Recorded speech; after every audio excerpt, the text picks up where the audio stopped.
Hernández Tiller había escrito su más innovador y su más ambicioso poema, Torre de Babel. En México ya pues muchos grupos literarios o poéticos se habían encauzado en otra dirección. Torre de Babel es un poema evidentemente futurista, permeado por la influencia de poetas como Vladimir Mayakovsky, y es un poema evidentemente político, es un poema muy pero muy político, y creo que sí, en el ámbito de la literatura sinaloense es un poema muy pero muy innovador, muy prometedor, muy innovador este poema de Alejandro Hernández Tiller. Alrededor de Alejandro Hernández Tiller empieza a trazarse una aura, ¿no? Hasta darlo un poco en burla y un poco también con seriedad, hasta considerarlo como el poeta consentido de Sinaloa. Un poco en burla porque con el paso del tiempo también sale un digesto perverso titulado El romance del arroyo de los perros, que se concibió hacia los años 50, si mal no recuerdo, y que bueno, tenía ahí a una serie de poetas amparados bajo la sombra del nombre de Don Múndaro Higuera, alias el Tuerto, donde se burlan, hacen mofa, pero creo que también un poco rinden tributo a la poesía de Hernández Tiller.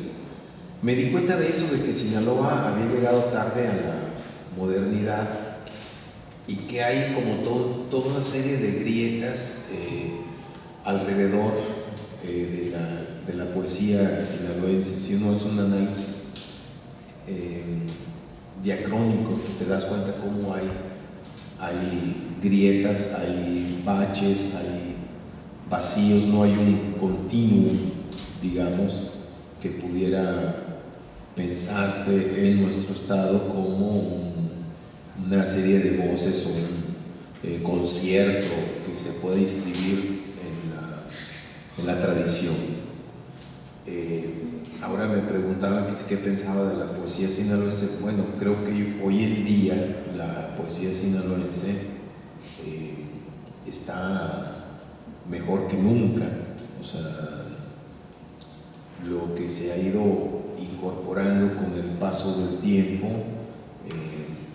voces del norte del estado, caso específico René Higuera, por ejemplo, bueno, otro caso como el de Mario Bojorquez, aunque él vive en la ciudad de Cholula, Puebla, en el sur, con casos como el de Moisés Vega, Fernando Alarrima, Tino Montelongo, todos ellos muy jóvenes, que no rebasan los 30 años de edad, y el caso concreto también de los culichis, Paco Alcaraz, Mijail Lamas, Oscar Paul Castro, Santos Javier Velázquez y el joven que tengo aquí a mi derecha, nos permiten pensar en un contingente muy sólido y muy maduro, muy inteligente de voces que pueden insertarse perfectamente en el concierto de la poesía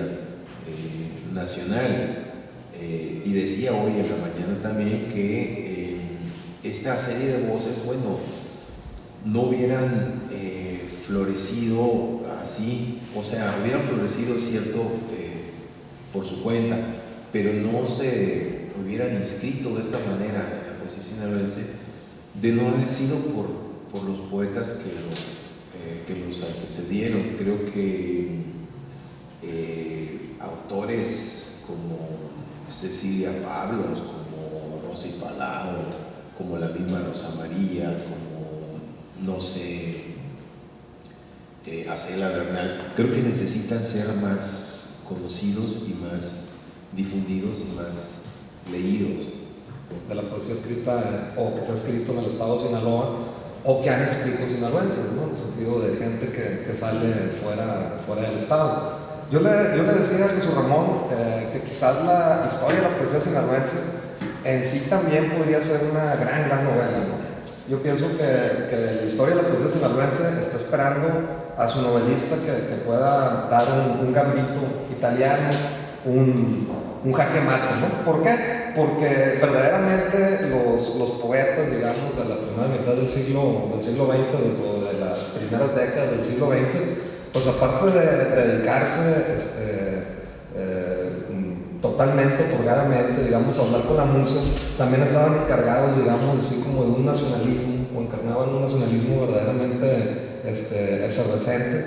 Por ejemplo, a Esteban Flores, el poeta Esteban Flores, muy amigo de Enrique González Martínez, lo matan defendiendo la reforma agraria, ¿no? Y uno cuando lee El Arpón Lírico, que fue el libro que le publicó la UAS muchos años después de muerto, ¿no? A Esteban Flores, pues te das cuenta de que era un poeta que estaba totalmente inscrito en el modernismo, pero con una idea casi guerrillera, ¿no? de lo que debía haber sido la posición del poeta ante el mundo, ¿no? Caso muy parecido también el de Jesús G. Andrade.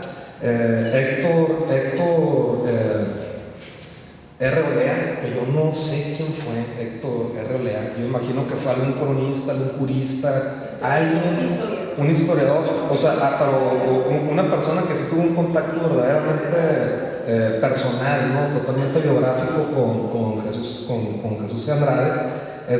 Hace la última descripción del cuarto donde encuentran muerto a Chuy Andrade, ¿no? Y era un piano desvencijado, colillas de cigarro al vapor, que debió haber sido un cigarro sin filtro, botellas de mezcal periqueño, las flores del mal en su versión francesa y un broche de mujer en la cama, ¿no?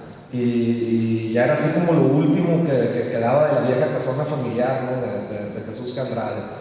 Entonces también tenemos otros representantes como el mismo Genaro Estrada, ¿no? Que este complejo tiene el nombre de Genaro Estrada, que no solamente lograron escribir, digamos, en la poesía algo muy importante, ¿no? Que una obra, sino que también tuvieron, digamos, una actividad en la construcción de este país que estamos viviendo ahorita. Es decir, este país, aunque muchos, digamos que la poesía no tiene nada que ver, es un país hecho por poetas. Es decir, en el siglo XIX, el Riva Palacio terminaba de hacer un soneto y luego se iba al Congreso, ¿no? A ver qué iba a pasar con México, qué políticas tenían que meterse, ¿no? Es el mismo caso de Altamirano, de Guillermo Prieto, de Justo Sierra.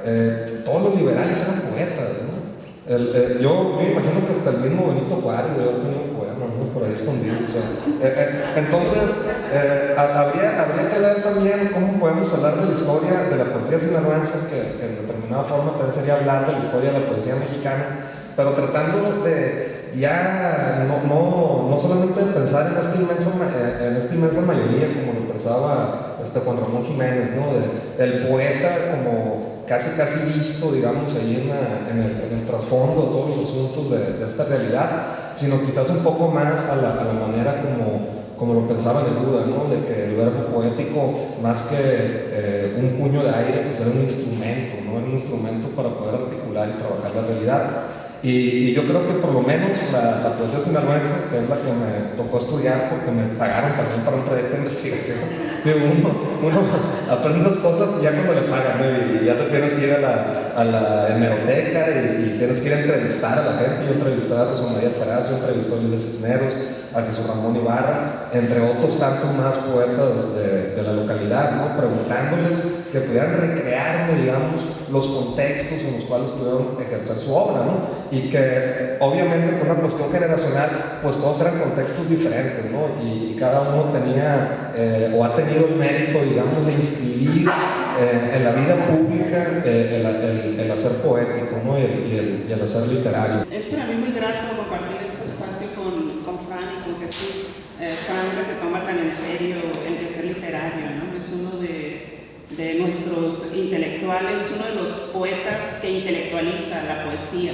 En el caso de Jesús, creo que nadie como él merece el título de maestro aquí aquí en Culiacán, aquí en Sinaloa, porque ha sido maestro de muchos poetas que vemos que se están construyendo. No todos se intelectualizan, pero es un poco la figura del poeta moderno.